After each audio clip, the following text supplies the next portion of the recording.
Charger మర్చిపోయాను, అందుకే వచ్చాను.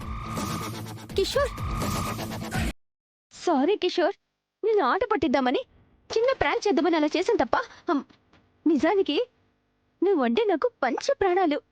నువ్వు లేకుండా నేను నేను బ్రతకలేను కిషోర్.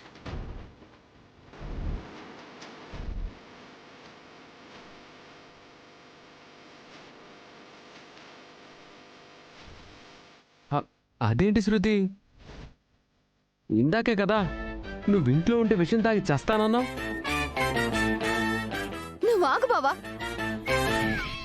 కాబోయే భర్తతో ఆ మాత్రం తమాషా చేయకూడదా ఏంటి? అవును అల్లుడు గారు. అవును. అల్లుడు గారా? అల్లుడు గారు అని పిలిస్తే అటు ఇటు చూస్తారేంటి? నేను పిలిచింది మిమ్మల్ని అల్లుడు గారు. థ్యాంక్ యూ అత్తయ్య గారు.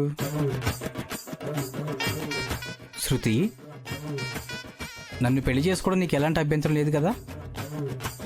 అభ్యంతరమే ఉంటుంది. నిజానికి నువ్వు నాకు దొరకడం నా అదృష్టం. ఎన్ని జన్మలు పుణ్యం చేసుకుంటే గాని నీలాంటి భర్త నాకు దొరకడు.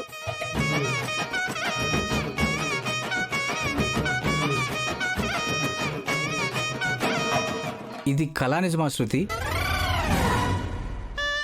కిషోర్,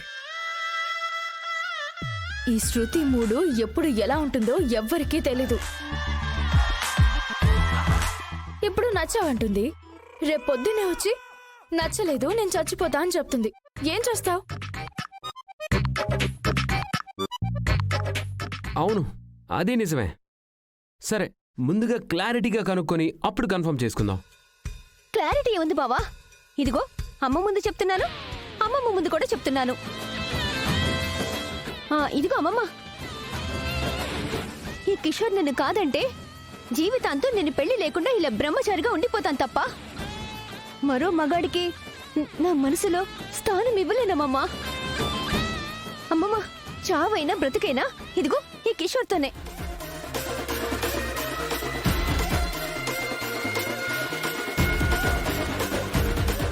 మీరెప్పుడు ముహూర్తాలు పెడితే అప్పుడు నేను కిషోర్తో తాళి కట్టించుకోవడానికి సిద్ధంగానే ఉన్నానమ్మమ్మా.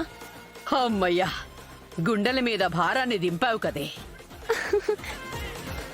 మొగుడితోటి కామెడీలు చెయ్యాలనుకుంటే ఇంకేదైనా చెయ్యి, కానీ ఇలా విషం తాగుతానని బెదిరించటం, ఊరి నుంచి పొమ్మనడం, ఇలాంటి పిచ్చి పనులు మాత్రం చెయ్యకు.